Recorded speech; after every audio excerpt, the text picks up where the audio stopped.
জিলহজ মাসের স্পেশাল ফজিলত হচ্ছে এই, নবী সাল্লাল্লাহু আলাইহি ওয়াসাল্লাম বলেছেন, আল্লাহ পাকের কাছে জিলহজ মাসের প্রথম 10 দিনের নেক আমল, আল্লাহ পাকের কাছে জিলহজ মাসের প্রথম 10 দিনের নেক আমলের অপেক্ষা উত্তম অন্য কোনো আমল নাই। সাহাবীরা প্রশ্ন করলেন যে ওয়ালাল জিহাদু ফি সাবিলিল্লাহ ইয়া রাসূলুল্লাহ, আল্লাহর রাস্তায় জিহাদও কি নয়? নবী সাল্লাল্লাহু আলাইহি ওয়াসাল্লাম বলছেন ওয়ালাল জিহাদু ফি সাবিলিল্লাহ, এমন কি আল্লাহর পথে জিহাদও নয়, তবে সেই ব্যক্তির কথা ভিন্ন যে ব্যক্তি তার মাল এবং তার নফস নিয়ে বের হয়ে গেছে কিন্তু এটা কোনো কিছু নিয়েই ফেরত আসে নাই, মানে সে শহীদ হয়ে গেছে, সেই ব্যক্তির কথা ভিন্ন। বাকি এই 10 দিনের নেকা আমল আল্লাহ পাকের কাছে অন্য সমস্ত নেকা আমল চাইতে শ্রেষ্ঠ এবং উত্তম। আল্লাহ পাক সূরা ফজরের মধ্যে এই 10 দিনের কথা বলেছেন, ওয়াল ফজরি মানে প্রভাতের কসম বা ফজরের কসম, ওয়ালায়ালিন আশর এবং 10 রাতের কসম। এই ওয়ালায়ালিন আশর 10 রাত বলতে মুফাসসিরিনে কেরাম এই জিলহজের প্রথম 10 দিনকে বোঝান, এই 10 রাতকে বোঝান।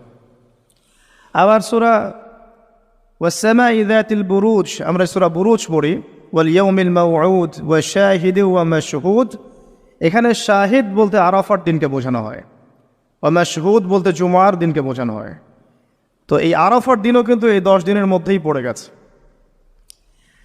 আরেকটা হাদিসে এসেছে যে এই 10 দিনের মধ্যে যে আরাফার দিনটা আছে, এই আরাফার দিন সম্পর্কে নবী সাল্লাল্লাহু আলাইহি ওয়াসাল্লামকে জিজ্ঞাসা করা হচ্ছে, ইয়া রাসূলুল্লাহ এই দিনের ফজিলত কি?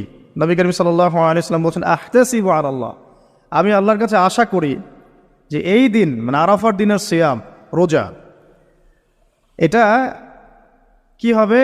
কাফারা মানে মাফের কারণ হবে, গুনাহ মাফের মোচনের কারণ হবে, সানাতাল্লাতি ক্বাবলা ওয়া সানাতাল্লাতি বা'দা, মানে বিগত 1 বছরের আগামী 1 বছরের 2 বছরের গুনাহ মাফের কারণ হবে একটা রোজা আরাফার সওম। মাশাআল্লাহ, সুবহানাল্লাহ। তো এই 10 দিন এর মধ্যেও পড়ে গেছে আবার হজ, এই 10 দিনের মধ্যেই পড়ে গেছে কি?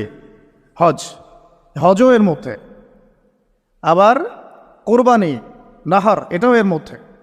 তার মানে এমনি নর্মাল ইবাদত, নর্মাল বলতে আমরা গতানুগতিক যে ইবাদত করি, সালাত, সিয়াম, সাদাকা, হজ, আবার কোরবানি, আবার আরাফার দিন, সব কিছু মিলে এই 10 দিন বা 10 রাত একসাথে। তাহলে এখান থেকে বুঝতে পারছি যে এর গুরুত্ব কতটুকু। এখন প্রশ্ন হচ্ছে আমরা এই 10টা দিন কিভাবে কাটালে পরে একটি ইফেক্টিভ 10 ডেজ কাটাতে পারবো জিলহজ মাসের। তা আমি কয়েকটা পয়েন্ট আপনাদের সাথে শেয়ার করি, আল্লাহ পাক আমাদের সবাইকে আমল করার তৌফিক দান করুন। প্রথম যে বিষয়টা খেয়াল রাখতে হবে সেটা হলো নিয়াত বিশুদ্ধ করতে হবে। প্রতিটা হাদিস গ্রন্থের একটা মৌলিক হাদিস হলো